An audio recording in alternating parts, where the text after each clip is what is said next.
Going to resume the recording, and we are going to go ahead and get started. So I am beyond excited that you all are here. We are meeting today to talk about how we can shift our communication and change the way that we are working within our own thoughts and feelings and navigating that and communicating to other people so that we can get our needs met and set boundaries that feel good for us as we continue to move forward. This topic came up to me just kind of, I think, increasing relevance, both as I'm starting to launch my new program, well, not my new program, my next round of my assertive communication course, and wanting to offer something because this situation has been, I think, progressively becoming harder and harder with COVID, with isolation, and just people feeling like, how can I communicate more effectively? I'm feeling this isolation, or I'm feeling like I'm not being heard, and my boundaries are just maybe not what I need them to be. So really trying to make sure that I'm sharing some information with people, either for you to understand more of what I do in the course and long-term training, and also just to share tidbits with people that might not be with me in that space. Just a couple of housekeeping things. So for those of you that are just joining, we are recording. So anyone that is sharing their video, you're not popping up right now in the recording in that sense. If you do decide you want to contribute and share in any way, your name will pop up. Just to have a heads up with that. If you're not comfortable, feel free to use the chat box and you can send me your questions privately that way and I will bring them up. You all are coming in muted. That's just to make sure that the quality of audio stays as is and you don't get any of that wonky feedback that I'm sure many of you have navigated being in any sort of online format up to this point. You're welcome to unmute yourself throughout when I make space to ask questions. Typically, if I'm doing an in-person session, I love it when people just interrupt me with questions and we go and kind of make it more discussion-based. For the purposes of this, just to make it feel a little bit easier, and because online is a little less fluid, I'll just make sure I mark certain spots to have you ask questions. Again, though, you can put things in the chat as we go if other things come up. There are essentially, as we walk through this, I'm going to be giving you a lot of hands-on ideas, suggestions. There might be some materials that come up as we talk, particularly in response to some questions. If that's the case, I will include any materials in the follow-up email that goes out to all of you, along with this link so that you can watch it. The link will be live for 7 days after you get that email. So just make sure you watch it during that time. If something comes up and you need an extension or want to share it with somebody, just let me know and I'll make sure that I shift that setting for you so that you can get what you need out of it. All right, let's go ahead and get started. So I just want to share a little bit about me. I know many of you on the call. For those of you that aren't familiar with me or haven't worked with me before, my name is Kira Wackett. I am a licensed therapist in the Portland area. I specialize in eating disorders, anxiety, and trauma. I also have my business, Adversity Rising, where I work as a public speaker, facilitator, and coach. And I focus most of my work on discussions around fear and shame, assertive communication, and how to shift the way we exist and live in our lives from busy and productive to intentional living. There are a lot of different things that I think are important when you are presenting on these different topics. One thing that's really important to me is to be as inclusive as possible from all intersecting identities. That being said, I'm going to do my best to bring all of that information to the table, and I'm still going to have my own interpretation and experience based on my own identities. So if there are things that feel like I'm missing the boat or you want to add in or feel really important, please make sure to do that. That's something that's incredibly important to me in these workshops as well. So let's go ahead and get started. So our goal today is to give you some tips, some skills to help you feel as though you can be seen and heard in your lives. Now, I really want to be clear about this. As we are talking about and working on our goal in this instance, many of us are joining this because we feel like I can say the same thing a million times and people don't hear me, or I don't feel like my boundaries are healthy. People are walking all over me, or I'm just feeling exhausted and depleted. My energy is going to all of these other people. How do I make these shifts? So something that's really important is that this is a major life pivot you're wanting to work on. So in an hour's time, we're not going to be able to solve all of the pieces of this. What I want to do is really start that cascade, or imagine kind of plunking down that first domino to give you a roadmap of how to do a few things and build momentum to keep going. So our focus that we're going to talk about with this then is to really consider communication and how communication is at the heart of what we're talking about and what we're doing. So I think it's also important to note that communication, even though it's this thing that all of us does, it feels like it should be easy. I have an incredibly expensive degree that's basically on how to be a great communicator, and I still feel like I don't have any of it together half the time. So just knowing that, again, all of us are trying to figure out how to do this very foundational skill, and where this issue comes into play, and we'll talk about this in a few slides, is that from the time that so many of us are born or first learning to engage and communicate in the world, we're not given the ability to develop foundational skills that really allow us to thrive. Thereby, our communication just gets messy and complicated, and we don't really develop the skills to be effective with that. One of the things I also think is key, I mentioned this briefly, I teach a 10-week course on assertive communication, and that even doesn't totally. So again, what we're doing right now and how we're navigating this is really just giving you some initial tidbits and helping you start to really ramp up and get that motivation to keep going. So I want to talk about the 4 types of communication. We're really going to be kind of tackling some pieces that are going to ebb and flow into all 4 of these styles. Many of you are going to be familiar with verbal and nonverbal communication. And there's also these 2 other components that are really key for us to consider, particularly now as we're all navigating the changes, the shifts in our culture and responding to COVID. So tech-based communication, which is going to include emails, phone calls, texting, any type of social media interaction, anything that you are using a device to communicate, even though technically that is still could fall into a verbal or nonverbal category, it really does come with its own set of challenges, rules, and norms. So it's important that we call that out as another bubble of communication. And then the 4th type, which is actually the most important type of communication that so often I think is missed in trainings and discussion around how we shift the way we communicate, is self-talk. Because how we talk to ourselves really affects the way that we communicate with other people. Our foundational beliefs about who we are, our place in this world, are what form all 3 of the other components. And if we don't have a solid foundation of self-talk, it's going to be really easy for those external validators, those external pressures to take over. And again, kind of erode our boundaries and make it difficult for us to communicate in ways that feel meaningful and supportive of what we need. So there are also, within the types of communication, there are 4 styles. And this is already something you could have probably heard as I'm telling you about what I focus on in my course and where we're going. We're going to talk a little bit about the 4 main styles, including assertive communication. So the first style is called passive communication. For anyone that is familiar with passive communication, essentially that is any form of communicating where you sort of take the lesser space. Maybe you're quieter. Maybe you kind of have body language that closes up. Passive communicators are often people pleasers, the people that are trying to appease everyone else, often at their own expense. These are going to be people that overvalue harmony at the expense of their own sense of balance and their own voice being heard. There might be people that feel like their only role is to be in service of other people and have maybe been told or taught through different experiences that their voice doesn't carry as much weight or value as other people. The second type is passive-aggressive communication. Many of us have probably experienced this before.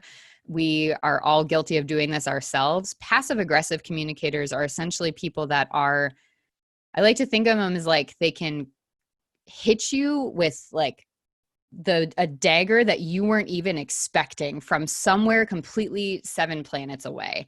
Whatever you're interacting with, however you're communicating, whatever's going on, suddenly they hit you with something else and you are just cut off at the knees. Passive aggressive communicators often use a lot of manipulation. There are people that maybe hold on to things in their back pocket and can pull them out at a moment's notice. I do want to note that I'm not wanting to dump on people that are passive aggressive communicators. I don't know what the highest degree is in karate, but I think it's like a black belt. I 100% have a black belt in passive aggressive communication. That is my family's dominant style. None of these are, quote, wrong or bad. They're all just response communication styles that we have.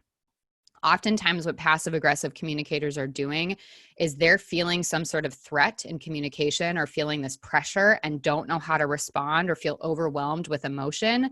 So their only way to respond or to be in the space is to kind of attack back or to say something that just completely pulls people down in a very different tactic.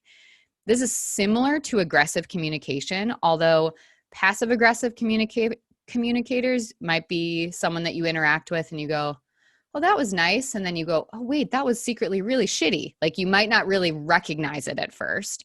Versus aggressive communicators, oftentimes you'll notice that they might have a change in their tone. Their body language might get really big. There's more of this sense of kind of peacocking or puffed upness, if that's a word, that would happen in their chest. And there's sort of this ready to fight mentality. And then the fourth form of communication is assertive communication. And the difference between assertive communication and all the other three is that assertive communication is the only type of communication that is not ruled by emotion and reaction. Assertive communication is about making space and place for you as well as for everybody else around you without this feeling of one dominating the other or needing to react or defend oneself against the other person or parties. Now, as we're talking about this, I just told you communication is something we all universally suck at. So just to make a note, all of us do those first three forms of communication. These are just natural defenses that we have in our body. And what I think is important to realize is that our way of communicating oftentimes was necessary to survive or to push through or to navigate different situations or experiences. And so again, none of these are bad or wrong. It's just they get so caught up in emotion that they're draining and they oftentimes leave us feeling less seen, connected, and heard. So when we talk about making this shift to assertive communication, just be mindful. We're all coming from these other places. We're all trying to move into this space. And it's why it's going to feel really, really difficult because everyone we're interacting with is going to still feel somewhat beholden to these emotional places as well. So I started to kind of allude to this, but essentially why work on assertiveness? Why work on changing our communication? Really, this idea is, again, we want to be able to talk without expending so much energy. If any of you have read there's the subtle art of not giving a fuck and the magical art of not giving a fuck, both incredibly good books. Both talk a lot about our time, money, and energy as it pertains to our expenses and how we are using and spending our resources. Assertive communication is the least energy expending form of communication. So when we're already drained and exhausted, not having to give so much of ourselves feels really, really good. The second piece of it is it comes with some shifts in our thinking that can allow us to detach from some of these really negative patterns of thinking and self-talk that are really the destructive forces that lead us to those other forms of communication. So I want to pause before I go through in this and just check in. I'm seeing there is, let's see here. A couple, yes, I know. Passive aggressive communication is, I think, something that we all know someone that does it, and either you do it or someone does it. It really is like a judo chop. Like you're like, what happened? And it is terrible.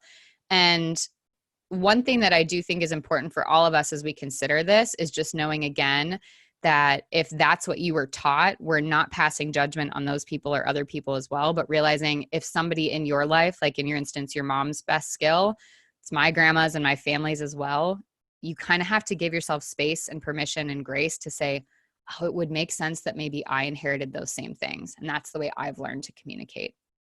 So before we keep going, I just want to pause. Any questions, anything that anybody wants to check in about, anything that you need, you can feel free to unmute yourself if you want to ask it out loud, or you can put it in the chat.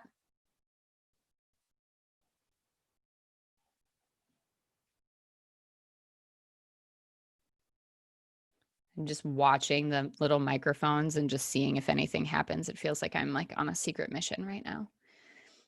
Okay. So I'm going to go with we're good. If anyone else has questions, dump them in the chat and I'll pause in a couple slides and we'll address them. Oops. There we go.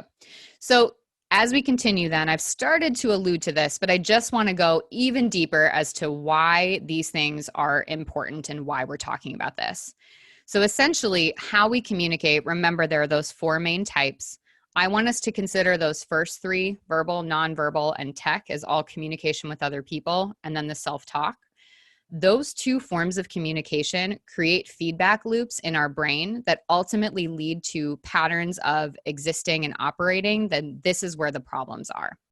So communication, essentially, like we said, it's at the core of all we do. Our style, the outcomes, all of these things that happen around communication get linked in our brain. And even though our brain is incredibly complex, it works to automate as much as possible. So why this is an issue is that if we have patterns of communication that might be more passive, and then we subsequently feel as though we're not seen, and then our self-talk is that we don't matter, we're not worthy, our brain is just going to continue to create feedback loops that before we even know it, it's telling us every interaction, you don't have a right to be heard, your opinion doesn't matter, you don't have space here, or you don't deserve to take up space here. An example might be, oftentimes people will say they're really bad at public speaking. Maybe they had an experience at some point that wasn't super great. Once they have that experience, or they've just told themselves that they're not good public speakers, now their self-talk is going to be incredibly negative, dismissive. What do you think is going to happen? Well, now their skills are going to suddenly be affected by this. They might not be showing up with as much confidence. Maybe they step on a stage, they are speaking more timidly. They might miss parts of their talk because they're in their head. Well, that might then affect how other people experience them as communicators. Their feedback or their reviews might be not super great. Well, now that creates another feedback loop in their brain that says, okay, see, you do suck. You're a terrible public speaker. You shouldn't do it again. And then they just keep getting in these cycles and assume, well, that's just who I am. That's what is going to be the case. Another example might be somebody who believes that no one ever listens to them. They feel like they're less than, they're not seen as valuable, their opinion doesn't matter, they're just constantly dismissed. So they start to not share their opinions or ideas, or perhaps they use qualifiers. Maybe they say, well, this might be a bad idea, or, well, it's just my opinion, but, and by doing that, subconsciously, they're setting the stage to tell people what I'm going to say doesn't matter, so just don't listen. And then by doing that, or by staying silent, again, that sort of starts to create that feedback loop. Maybe people don't ask for their opinion or don't take them seriously or subconsciously aren't responding in those ways. And now their brain is saying, see, you don't matter. And then the feedback loop begins. So then breaking this down a little bit further, because I think it's helpful just to see how the patterns work. This is really rooted in cognitive behavioral therapy and theory, if anybody is familiar with this. Essentially, what we talk about when we talk about the brain and automation is that thoughts, feelings, and behaviors all affect and play into each other. So what we think affects what we feel affects our behaviors affect our thoughts. We can't come in and make one change to one category without having to affect change in all of them. So that being said, there are a lot of books that talk about how to be a better communicator, how to set better boundaries that specifically only focus on behaviors. And if we just change one avenue and the other ones are still stuck in our old cycles, it's just a matter of time before you feel stuck in those same patterns. And then you're buying another Band-Aid book to try to figure it out. So that being said, we really need to look at all three of these pieces. And for some of you, there might be areas that are harder or scarier to look at than others.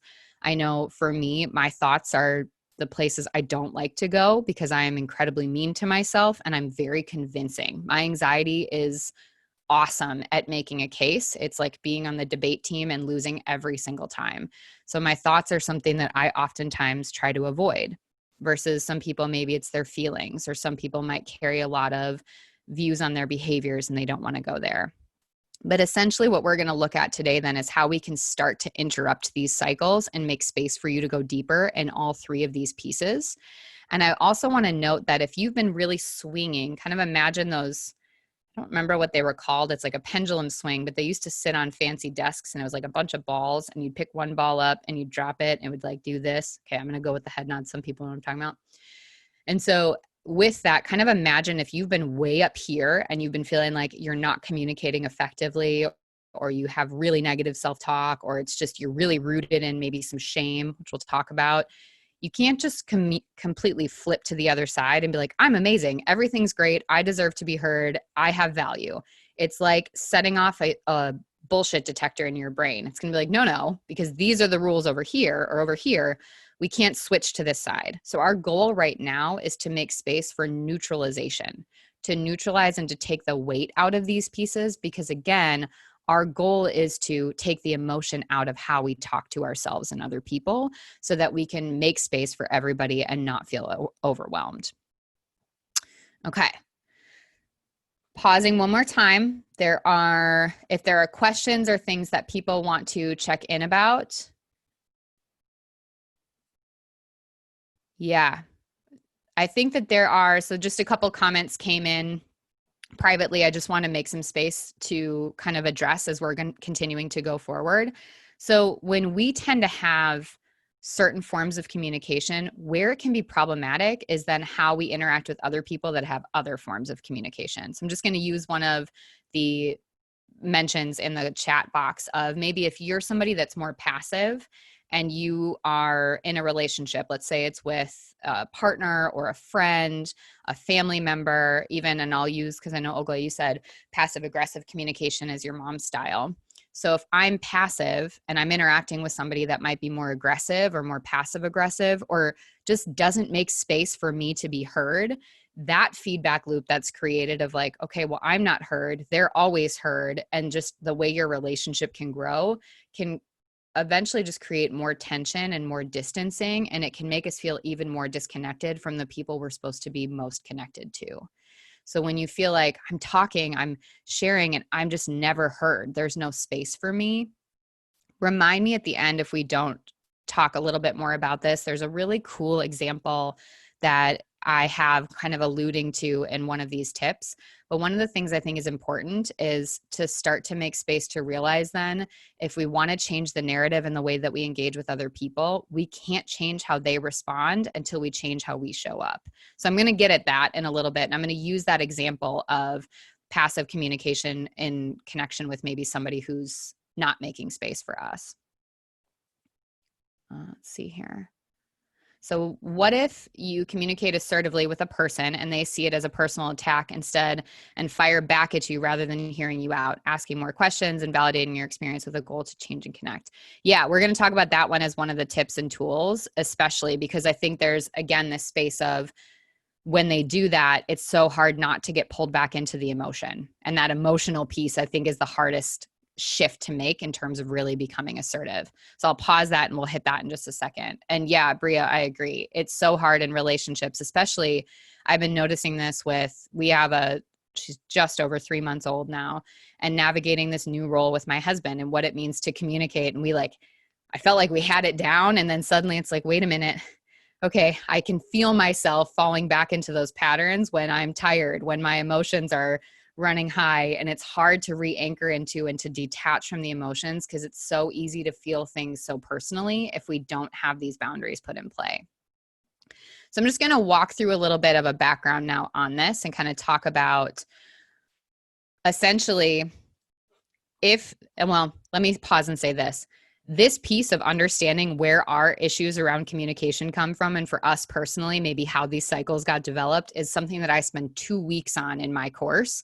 So again, we're going to spend maybe 5 minutes on this. It's not going to be, we're not going to be able to address everything right now. But again, just to give you some background understanding of why this is problematic and how we aren't just making a change to the now, we have to really go back and rewrite our narrative as a whole. So we're going to start over on core beliefs. We're going to kind of work our way around the circle here. So for any of you that have heard of the term core beliefs, it is a very cognitive behavioral therapy term. A lot of more common terms really just refer to limiting beliefs. Essentially, core beliefs are what we learn about ourselves and our place in the world and the value that we have as an individual. So for 0.001% of the population, they develop core beliefs that they are inherently worthy and lovable just by being born. They don't have to do anything. They don't have to act a certain way, look a certain way. They just have worthiness and value. Now, all of us can say that on some level, that every person has value. Every person has the right to be loved, the right to be heard, and they don't need to earn that. That's a human right. And the 99.9998% of us, or whatever 9% of us that would be, developed core beliefs that we're only worthy and lovable if ... that we have to do something to earn that. And so that's the culture we exist in, and that's the framework that our brain has been built around. So for all of us, as we were younger, maybe it was, I'm only worthy if my body looks a certain way, if I get certain grades, if I make enough money, if I have X number of kids, if I live in the 3.5 bath, some number of bedrooms, white picket fence home, whatever these norms are that we were taught, it's that I need to do these things to be worthy and to be valuable. What ends up happening then is we essentially just create these systems of rules that are all externally reinforced. We don't really know where they came from, but everybody just seems to accept them at face value because we see that people in certain bodies are treated different, with different amounts of money, with, the certain type of fence and bathroom situation or whatever your house would be, the cars, any of those things, we see that there is inherently differences. And so we just go, yeah, see, okay, then I have to do this. Well, we develop a performance. We develop a self that then has to just meet all of these expectations. This is where shame, which is the most destructive and yet universally experienced emotion, comes into play. So if anyone is familiar with Brené Brown, you have definitely heard about shame then at some point. There are so many awesome courses on it. I have a 6-week course that I do on shame. So again, this is another topic that goes way, way, way deeper than what we can hit here. But just sort of a snapshot. Shame is essentially an emotion that sends up a signal in your brain that there is a threat to your connection and belonging in the world. And connection and belonging is one of the basic human needs that comes at the same level of importance as food and shelter. We need connection to be okay. We need connection to survive. So shame comes in and basically says, I'm going to tell you all of the threats that are here to your ability to be connected. And there's going to be all of these things that are going to potentially get in the way of you being worthy of connection and belonging. And I'm going to help you enhance your performance to be even better, to make sure that nobody sees that really you're just shitty and don't deserve it, and helps protect against people leaving you and you feeling abandoned. So what ends up happening is, if you go back to those 3 types of communication styles, shame basically is the motivator for communication styles like that. Shame basically makes you feel like crap, tells you that something is coming up, you're not going to be okay. It tells you that you have to perform, you have to pretend as though you're something. You have to keep up this level. It's like what's the movie? Keeping Up with the Jonases, I think is what it is. The one where it's like you have to just constantly be more and more and more to be good enough. Well, what ends up happening is then you start to erode all your boundaries. You let people in. You feel like, oh, I have to take care of this person. I have to make sure this person's happy. I have to make sure I do these things. These people have to like me. Your brain starts to get overwhelmed with all of these pressures, and boom, you start to lose yourself in everybody else.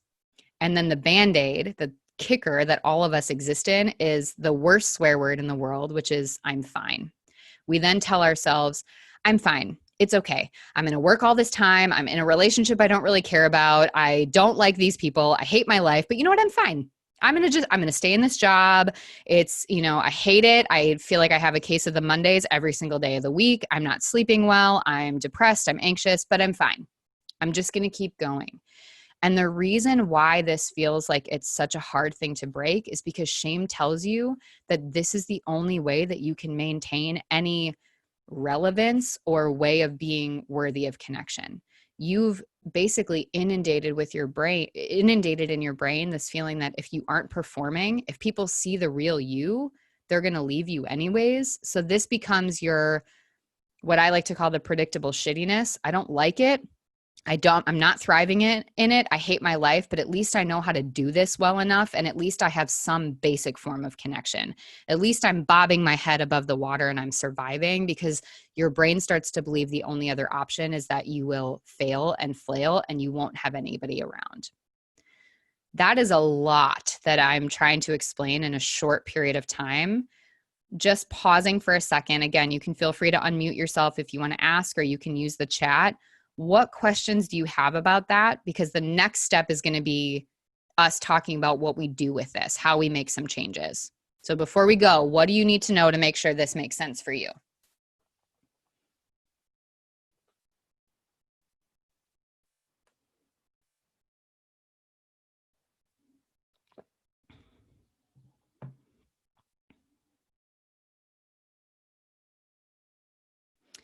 Yeah, I love this question. So can shame be a useful motivator to change?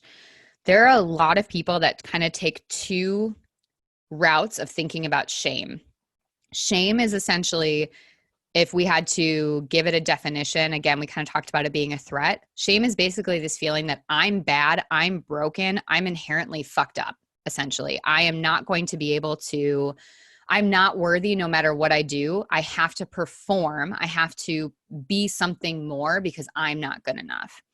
Some people think that it can be a motivator because if we use shame and we make people feel shame, it's going to be enough to get them kind of back in line and to get back on track with what they need to do. This comes up really commonly from a therapy side of like somebody that is self-harming or might feel suicidal, or somebody that is struggling with food. Let's say, I see this a lot working with people with eating disorders, basically shaming people and telling them that this is terrible. Don't you know how if you were to end your life, how your parents are going to feel, or how people are going to be affected? So trying to shame somebody into feeling bad enough that they won't do it.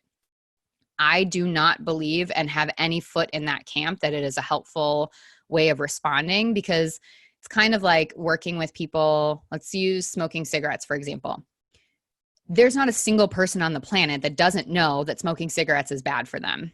And they're not doing it because they need somebody to enlighten them on the health risks of smoking cigarettes. They are addicted to this. They probably already carry enough shame and this feeling of, I know I'm doing something that I quote shouldn't and it's bad. They don't need us to pile more shame on top of them. But our response is to do that because we feel like if we can just make them feel bad enough, they're going to want to do something different.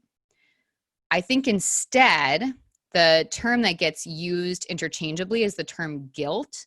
So shame being I am bad, or this feeling that I'm broken. Guilt is this feeling of I did something bad or I'm doing something bad. Where I think we can use it as a motivator is guilt is an association then with us doing or being or acting in a way that's not in accordance with our values. And if we can connect with people on their values and have them root into something that's more important than whatever they're doing, or give them hope that they have value, then we can have them kind of intercept and pivot the behaviors and pivot what they're doing without making them feel worse. So I'm happy to go more into that too as we keep going. But I really appreciate you bringing that up because I think that comes up all the time. So then let's talk a little bit about what can we do with this. Again, I think remember your intersecting identities. All of us have different roles, different beliefs, different feelings. We're all going to come into this a little bit different. The first part, though, is that we have to let go of some of the really unhelpful thoughts and the myths that our brain has associated with, and our shame has basically made us believe are truths. Some of those might be, well, if I speak up, if I raise my voice, if I say no more often, people are going to be mad at me. I'm going to be seen as a bad person. I'm going to be seen as not a team player. People are going to think I'm selfish. Sometimes people say, well, I've tried this before and nobody listens to me. Or why is this time going to be any different? It's always sucked. So our brains have kind of this past and future projection. It's been shitty before. Why would it be different now?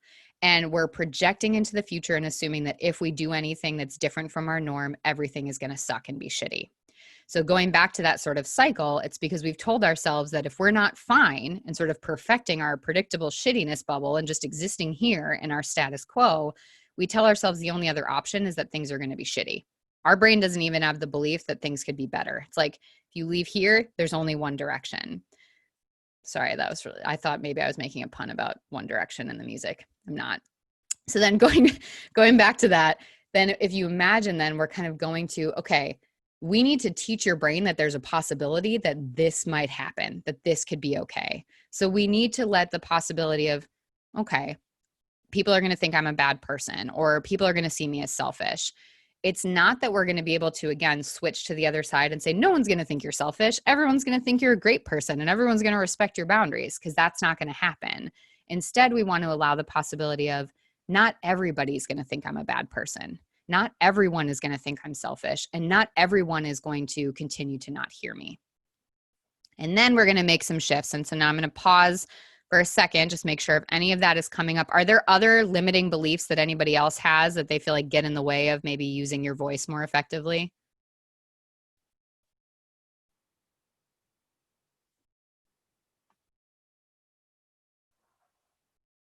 Yes. Great question. Is it possible for a person who uses passive aggressive communication to feel shame, yet deny they're wrong at all?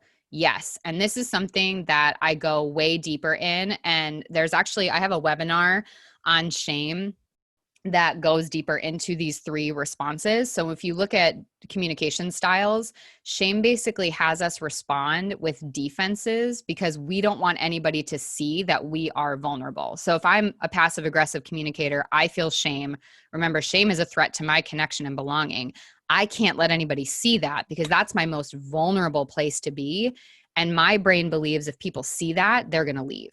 So if I'm somebody that's only been able to work by deflecting and putting things back on you, my brain thinks the only way that I have value is if I continue to make you feel small because I feel small. So if I were to take a role of feeling like I'm wrong, I did something that wasn't good, or maybe I'm not okay with, it's my brain would say, well, then you're essentially putting yourself lower. Everybody's going to see that. You're going to be exposed and they're going to leave. So they are going to enact certain defenses. And I go over all those a lot more. So I'll make sure I include the link to that so that you all can look at that too if you're interested in going deeper. Okay. So then as we keep going, these are going to be the 5 tips I want you to maybe make a goal, because you get access to this. You can write all the notes down. I'll give you a copy of the slides. You'll have all these pieces. I'm going to say, as I walk through these 5 pieces, I want you to pick one that you're going to work on in the next week. 5 is a lot.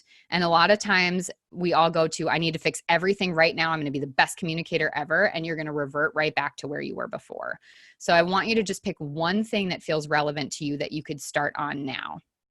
So the first thing that we need to shift in our brain is, just because I think it doesn't make it real. So that's in connection to what I just started talking about. If people aren't going to like me, people are going to be mad, everyone's going to hate me.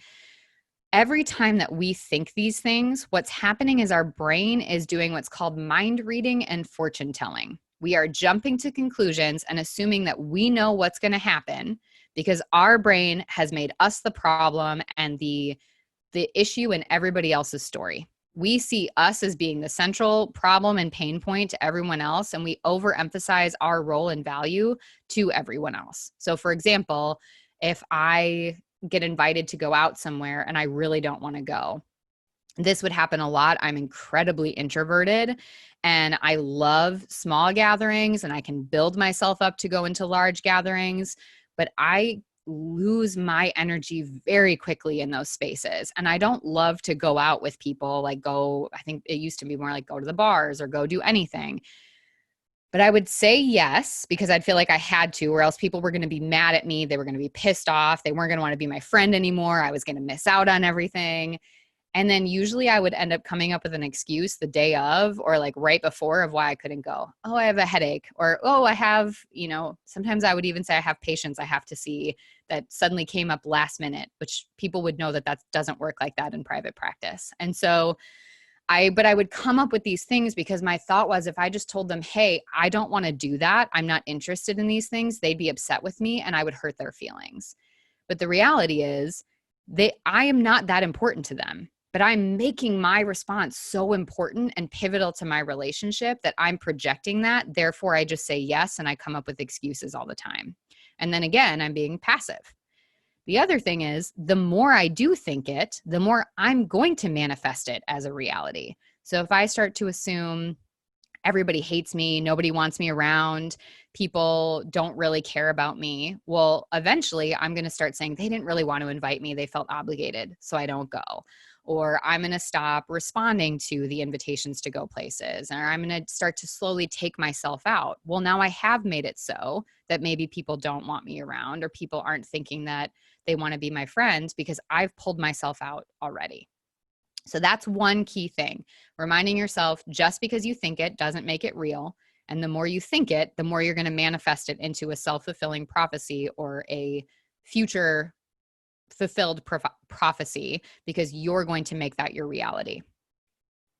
Second piece is to consider and use the question, and this is my mantra all the time, personally, professionally, in every aspect: is it my responsibility? So the key points here, there's two facets to this. First off is to really make the distinction between intention and perception and how we communicate. So when I am communicating with other people, when I am so worried about how they're going to respond, or I let what they say and how they respond affect me, I am putting my value and my success in communication onto them. Rather than saying, I have the right to communicate what I need and want, they have the right to feel however they want to, and that's not my responsibility. So the key piece here is to consider, what is your intention and what is their perception? And my intention, if I go in and I say, give feedback maybe, and I have to say something difficult, or I say no to somebody, or I assert a boundary, my intention is not to hurt them. My intention is not to make them feel small. My intention is to communicate my needs, my wants, while also making space for them. But if their perception is that I'm attacking them, I'm being hurtful, I'm being whatever, fill in the blank, that's ultimately not my responsibility to try to make right with them. And too often times, if we kind of go back to that mind reading and fortune telling, we're automatically projecting those responses onto other people. So we make it our responsibility to make sure everybody else is okay when we set a boundary. And inadvertently, we often then erode our own boundary before it's even been set. So you really want to check in with yourself of, what's my intention when I'm saying these things? And how do I let go of their perception? How do I make myself available if there is something that they're upset about to talk through, but I don't make it my responsibility to assume everything that they could be thinking and try to fix it before there is any actual evidence we need to change it. And yes, it is incredibly hard with family. And I think one of the things that's really difficult is that there's so much responsibility taking. And when our roles are so deeply entrenched in us and have us feeling like we are supposed to take these things on, or this is our responsibility, or we're at fault, you've basically been existing in that story for however old you are, decades. Or if it's, let's say it's a parenting thing and you have young kids, for however long they've been around, and likely longer, because there are probably issues of communication from other relationships coming in. So that's why some of this is so difficult. I still find myself, like, I'll use an example with a client. When I was first moving out to Portland, I had somebody that took it very personally when I was leaving, and they felt like I was abandoning them, and they rightfully so, for their narrative and their experience. And when I shared with them that I was leaving, that I was going to be coming out to Portland, my intention in leaving Portland had nothing to do with abandoning anybody or hurting anybody else's feelings. This was entirely a decision that was made by me and my husband for what was best for the two of us, for our family, and for both of us to thrive personally and professionally. And their perception was that it was about them and it was personal. I can completely make space and understand that. In those moments, though, I wasn't able to relinquish that responsibility, and I took that on, and I just kept trying and trying and trying to make it right. I was letting them come in for multiple sessions a week. I was trying to do whatever I could to make things better. I was taking on this responsibility to try to right what was never really wrong, rather than making space to say, no, they have the right to feel that way. That doesn't make it my responsibility. It's their responsibility to work through that. My responsibility is to be there, to listen as much as I can, but that's ultimately not mine to absorb. And so one of the key pieces with this to remember is when somebody is trying to do that, that is their shame showing up. If I respond to their shame, all I'm doing is colluding with their beliefs, including with my beliefs that are limiting me and keeping me stuck in these feedback loops. And that goes along with the third step. So I guess since I'm asking you to pick one thing to focus on, these two might go together. But the next piece would be then to stop playing the short game, because this is where the issue comes into play. It is definitely difficult to change this narrative. And if we've been existing like this the whole time, it's like if you were only ever taking one route to work or one route to school or wherever you're going, and then suddenly all of those roads were completely shut down and you had no GPS, no nothing, and you had to figure out another way to get to where you're going. Your brain wants to go to these automatic places. It wants to right the wrong. It doesn't want to sit in distress. And every time you feel distress, it goes, oop, fix that right now. We need to go back to that sort of calm in the predictable, I'm fine bubble.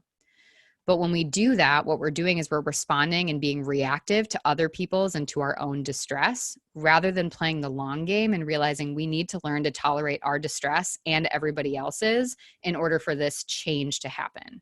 So the example I use is, so granted, she's 3 months old. So come back to me. Some of you I know are parents and you have much older children, and you're going to say that I have no idea what I'm talking about yet.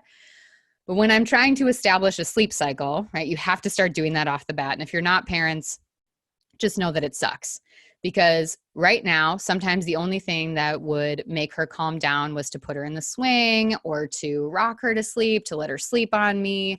All of these are really convenient short-term distress bursters because I just might want her to sleep, or I'm exhausted, right? It's the middle of the night. She's been up 7 times. Just put her in the swing and let her sleep. But if I do that, I'm establishing patterns of sleeping in her brain that are going to make it really difficult for her to go and sleep in her own bed long term. Now, yes, she's 3 months. There are going to be times that that's going to happen, and it's okay that sometimes I do those things. But in those moments, I have to remind myself that there's a lot of short-term distress, even though this short-term feels like forever, of trying to navigate this to create long-term success for her to be able to sleep in her bed, to self-soothe, and to do what she needs to do to sleep without feeling like she needs me or something else. So in those moments when I feel, oh my goodness, she's crying, she's upset, she doesn't want to go to bed, I'm exhausted, I just want to make it better, I have to go, there's a reason I'm doing this right now, and I'm making a choice to play the long game because ultimately it's better for both of us.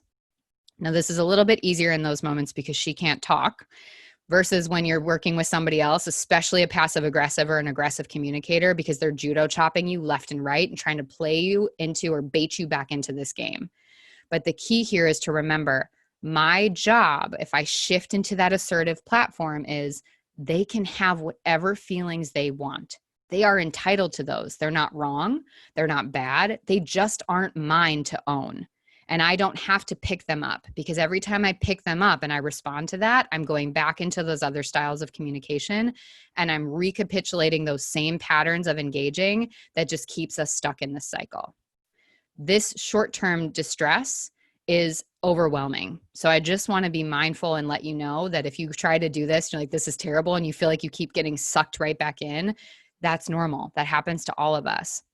But it's trying to remind yourself, of course they're going to respond that way. That's been our way of interacting. Both of our brains have these feedback loops and we're wired to do this. Why would they respond any different if up until now, this is what's worked for us, or quote unquote worked for us? Same thing for you. How can you expect you would want to respond any different if this is what you've been doing?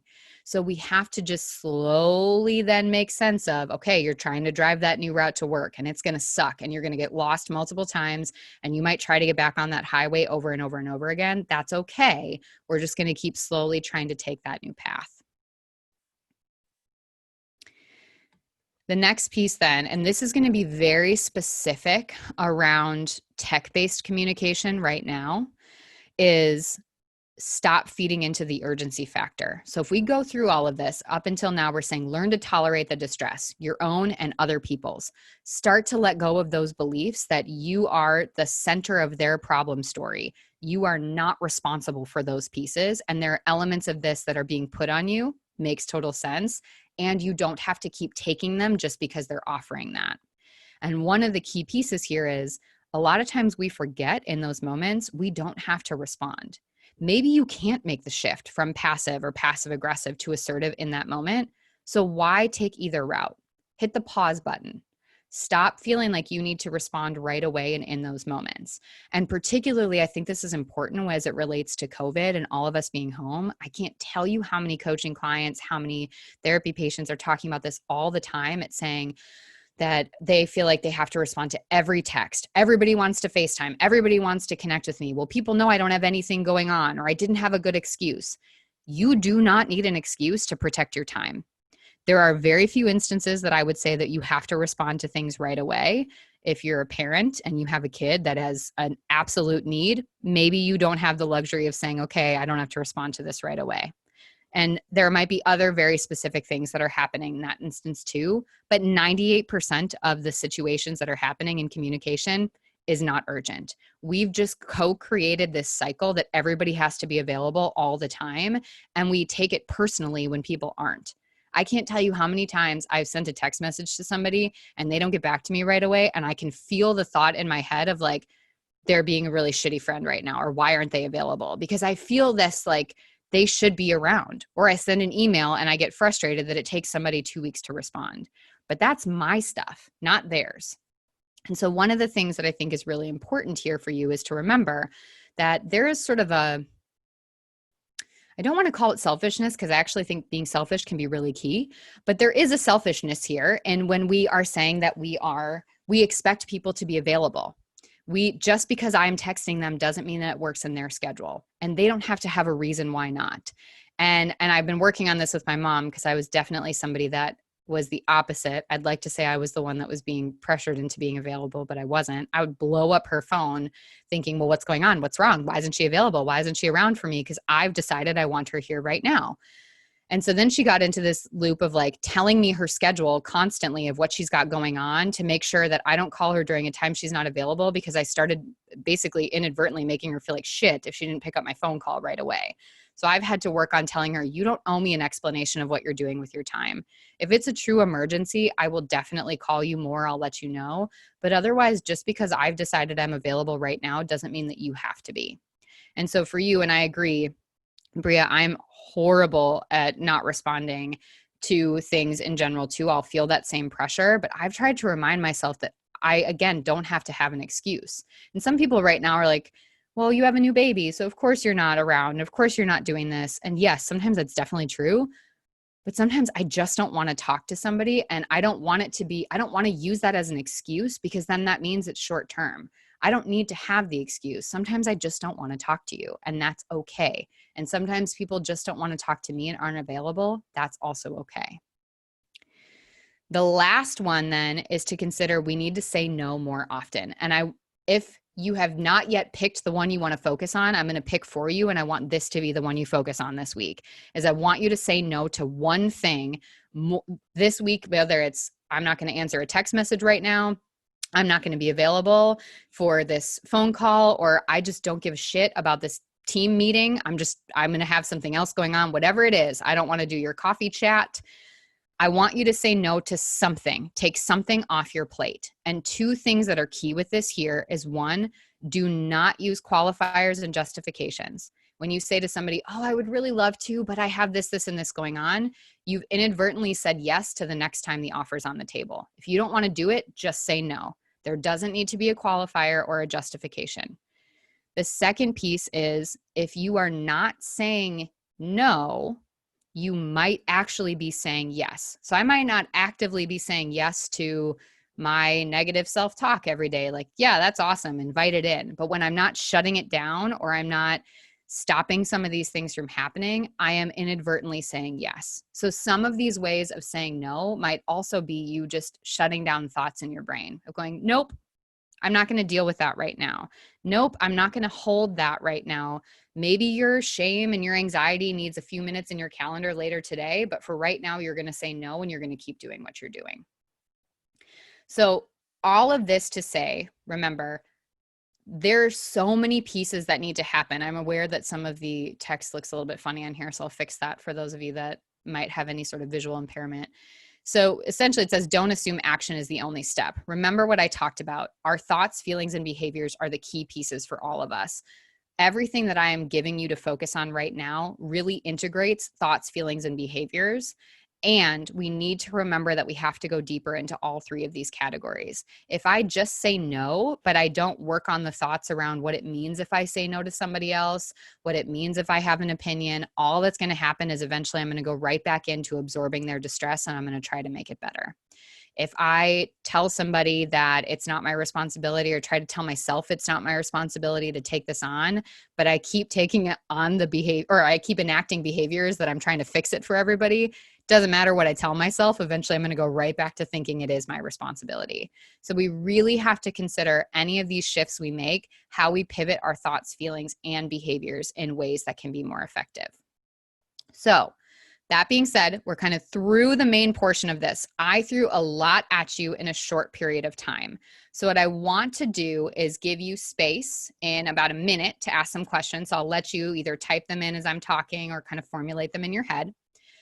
I want to let you know what's coming after this. So I am going to be downloading this presentation, sending this to you so that you have access to revisit this. That way you can pause it, you can think more, reflect more on what I'm saying, kind of figure out what it means for you. I'm also going to be sending you a handout that has 12 communication changes, including some of these in it, that you can start putting into action. Again, remember though, action's not the only step. We're just trying to get that cycle going to build some momentum. I'm also going to send everybody access to have a free month in my membership portal.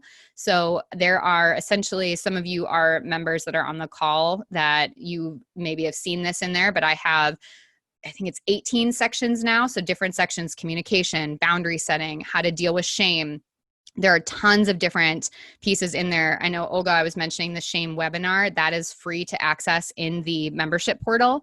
So all of you are going to get a free month to go in. And actually, because I give a 2-week trial, it ends up being about 6 weeks or 7 weeks, depending on the billing date, that you get free access to go in and activate some of these different resources. There are tons of sections on communication, on everything else in there. So take advantage of that. Find some of these tools and resources.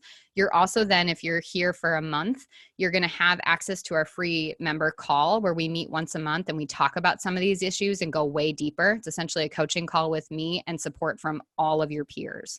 So you're all going to get that to go deeper in this. What I would like to encourage you to do is to, when we get off this call in about a minute, I want you to not think about or do anything with this for at least 24 hours. You just expended a significant amount of time and energy on this topic. Let your brain sit with that before you force it to do anything else.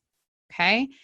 The last thing I want to tell you is, just as a special bonus for anybody that is actually on this call, so people that didn't join live, this is going to get cut out, is that you have access to, if you were interested in looking at the 10-week course that I offer, I wanted to offer everyone a little bonus. So for the next 48 hours, it's going to actually go live at 2 p.m. Pacific Standard Time. So it'll go live in about an hour. If anybody is interested in signing up for our next round of Level Up, which is starting on June 7th, so in about a week, there is a code, this code right here, that you can get 36%. I have no idea why I picked that number. It sounded really, really good to me.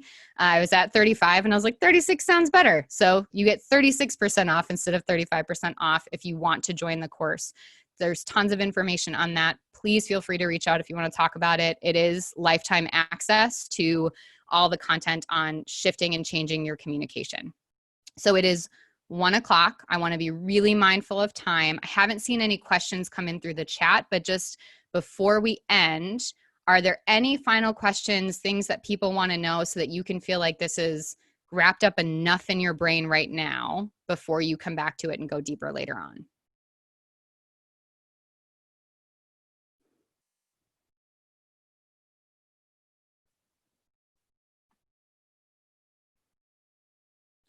Okay. If that changes, remember, I'm going to be emailing you all out once the recording is done and everything is live with the codes and all of that.